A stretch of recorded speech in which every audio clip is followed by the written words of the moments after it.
नमस्कार दोस्तों, OCN network में आपका स्वागत है। मैं हूं ओमकार चौधरी। 3 बयानों का उल्लेख करना जरूरी है। राज्यसभा में नेता प्रतिपक्ष मल्लिकार्जुन खड़गे ने कहा कि महाकुंभ में जो हजारों लोग मारे गए हैं, मैं उनको श्रद्धांजलि अर्पित करता हूं। जगदीप धनखड़ ने उनको टोका, बयान वापस लेने को कहा तो अड़ गए। बोले कि मुझे सही फिगर बता दीजिए तो मैं हजारों नहीं कहूंगा और माफी मांग करके वापस ले लूंगा। दूसरा बयान, जया बच्चन, वो कहती हैं पार्लियामेंट के परिसर में खड़ी होकर के साहब, हजारों लोग मर गए और उनकी लाशों को नदी में बहा दिया गया और इस वजह से पानी प्रदूषित हो गया और वही पानी कुंभ में इस्तेमाल किया जा रहा है लोगों के द्वारा, और सरकार जो है वो संख्या को छिपा रही है। तीसरा बयान, अखिलेश यादव, मिल्कीपुर में भी उन्होंने बयानबाजी की थी, संख्या को लेकर के भी, व्यवस्थाओं को लेकर के भी, योगी सरकार के कामकाज को लेकर के भी, महाकुंभ को लेकर के भी, और तमाम दूसरी जो हुई अनहुई सारी बातें उन्होंने मिल्कीपुर में भी की। यहां तक कहा कि साहब, मोर्चरी में लाशें पड़ी हुई थी, उनके परिजन बाहर खड़े हुए थे, कोई उनको हैंड ओवर करने को तैयार नहीं था, कोई इस बात की भी पुष्टि करने वाला नहीं था कि इनकी डेथ कैसे हुई है, और सही संख्या नहीं बताई जा रही है। मुआवजा बचाने के लिए ये सब किया जा रहा है। लोकसभा में भी अखिलेश यादव ने मंगलवार को प्रधानमंत्री नरेंद्र मोदी के बोलने से कुछ घंटे पहले महाकुंभ को लेकर के एक लंबा चौड़ा बयान दिया और उनके टारगेट थे योगी आदित्यनाथ। और ऐसा लगता है 2017 में जब से वो सत्ता से बाहर हुए हैं, उनको लग रहा था कि 2022 में तो वापसी हो जाएगी, लेकिन हुई नहीं। फिर से योगी आदित्यनाथ मुख्यमंत्री बन गए। 2014 में भी बुरी डिफीट समाजवादी पार्टी को मिली, 5 एमपी चुन करके आए। 2019 में भी 5 ही एमपी चुन करके आए, जबकि मायावती के साथ मिलकर के लड़ रहे थे, अजीत सिंह के साथ मिलकर के लड़ रहे थे। 2024 में जरूर इनको 37 सीटें मिल गई लोकसभा में, और इसलिए इनको और इनके संगी साथियों को लगता है कि बस अब तो 2027 में हमारी वापसी हो जाएगी। इसलिए ये कुछ ज्यादा ही आक्रामक हैं। मैं कहूंगा हद से ज्यादा आक्रामकता दिखाई दे रही है इनकी ओर से, और बिना पुष्टि के, बिना अधिकृत आंकड़े के लोगों के मरने को लेकर के लगातार बयानबाजी कर रहे हैं। पार्लियामेंट में भी कर दी है, पार्लियामेंट के बाहर भी कर रहे हैं। तो योगी आदित्यनाथ ने मंगलवार को प्रयागराज में भूटान नरेश को सी ऑफ करने के बाद मीडिया से बात करते हुए जो कहा, उसका संकेत और संदेश ये है, अगर संक्षेप में समझना चाहें तो वो डंडा उठाने वाले हैं। जैसे ही कुंभ खत्म होगा फरवरी के लास्ट वीक में, उनका रौद्र रूप हमें और आपको दिखाई देगा। और ये उन्होंने बहुत स्पष्ट तौर पर अपने बयान में बता दिया है। दबाव छुपाव वो करते ही नहीं है।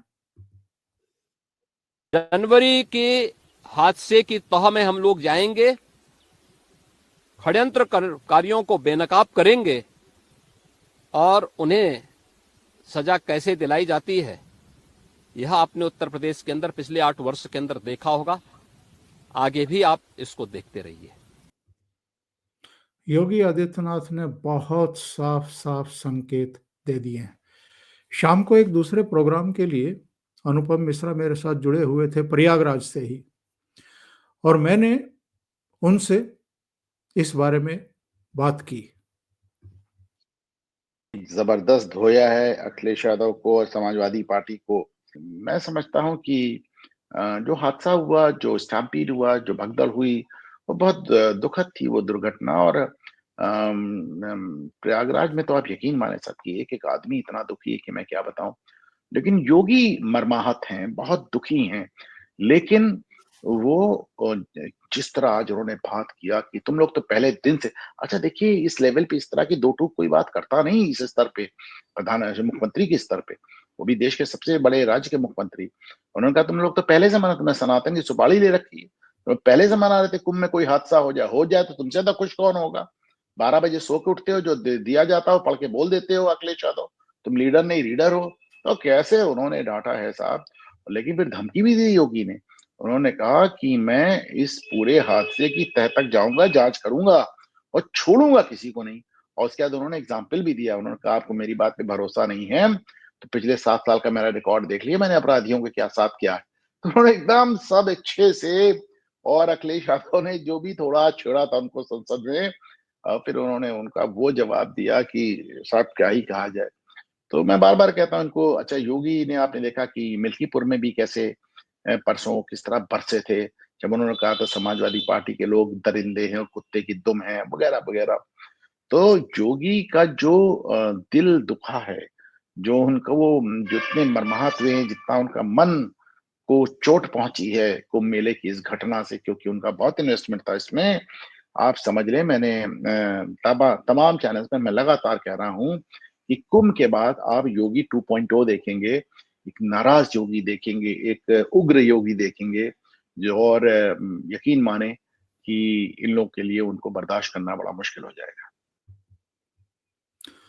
और चूंकि अखिलेश यादव उस घटना के तुरंत बाद से ही कुछ ज्यादा ही उछल रहे हैं और कुछ ज्यादा ही बयानबाजी कर रहे हैं, और जैसा अभी अनुपम मिश्रा जी ने कहा कि सनातन विरोध ही एक तरीके से एक लाइन खींच करके जैसे लड़ी जाती है, और ये के साथ महाकुंभ तो आयोजित कर लिया, अपनी वाहवाही तो खूब करा ली योगी आदित्यनाथ ने, लेकिन घटना को रोक नहीं पाए। यानी इनको बदनाम करने, इनकी छवि खराब करने को लेकर के वो एडामेंट दिखाई दे रहे हैं। और केवल वो नहीं, जया बच्चन भी, मल्लिकार्जुन खड़गे भी, सब लाइन से लगे हुए हैं, कोशिश कर रहे हैं स्कोर करने की, सियासी स्कोर करने की। एक दिन पहले की तो बात है जब मैंने वीरेंद्र नाथ भट्ट से भी इस बारे में बातचीत की थी।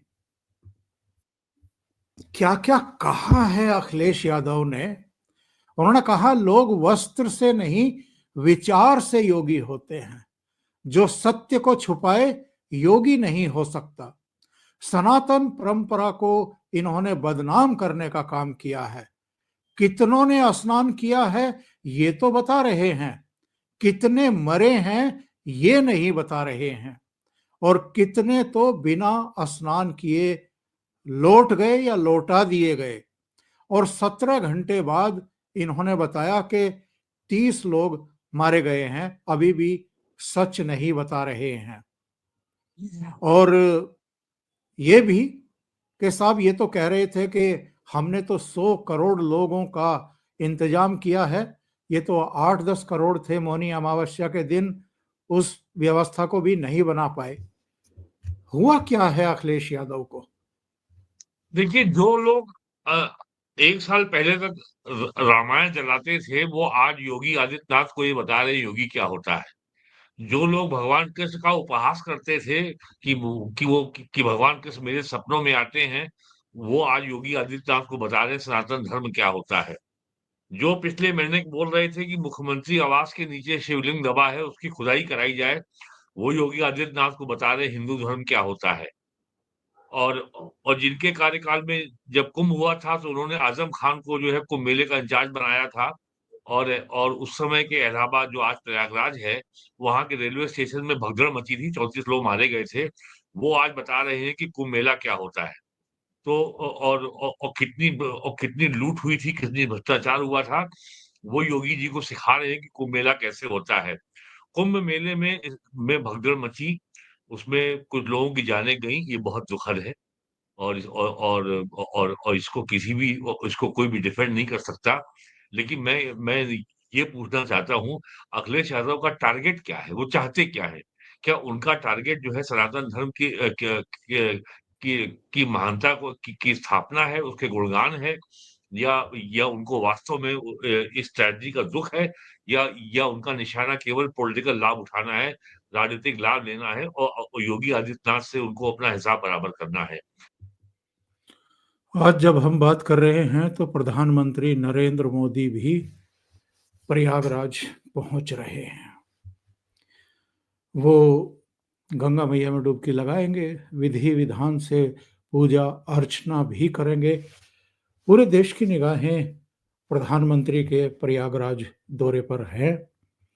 योगी आदित्यनाथ भी वहां रहने वाले हैं और जाहिर है प्रधानमंत्री से उनकी बातें भी होने वाली हैं। और बहुत संभव है यदि अभी कोई घायल वहां के मेला अस्पताल में भर्ती होगा उपचार के लिए, तो बहुत संभव है प्रधानमंत्री उसे भी देखने के लिए जाएं। लेकिन जैसा मैंने शुरू में कहा कि योगी आदित्यनाथ ने ये जो दुष्प्रचार किया गया है, ये जो महाकुंभ की व्यवस्थाओं को पलीता लगाने की साजिशें की गई हैं, इसको बेहद गंभीरता से लिया है। और उन्होंने संकेत दे दिया है कि पिछले 7 साल में उनकी सरकार ने अपराधियों के साथ जिस तरह का बर्ताव किया है, जिस तरीके से उनकी सरकार निपटती आ रही है, इस मामले में भी उसी तरीके से निपटेगी। एसआईटी और एसटीएफ दोनों जांच पड़ताल कर रही हैं। न्यायिक आयोग अलग से जांच पड़ताल कर रहा है। बहुत सारे फोन सर्विलांस पर हैं, बहुतों की पहचान कर ली गई है। करीब 16,000 फोन, मोबाइल फोन थे वहां जब ये घटना हुई है, और सैकड़ों फोन बंद हैं उस दिन से। तो योगी आदित्यनाथ जो कुछ कह रहे हैं, अगर वो सैकड़ों फोन जो बंद हैं उनका लिंक किसी से मिलता है, तो उसके बाद आप योगी आदित्यनाथ का वास्तविक रौद्र रूप देखेंगे। अभी के लिए इतना ही। बहुत बहुत धन्यवाद।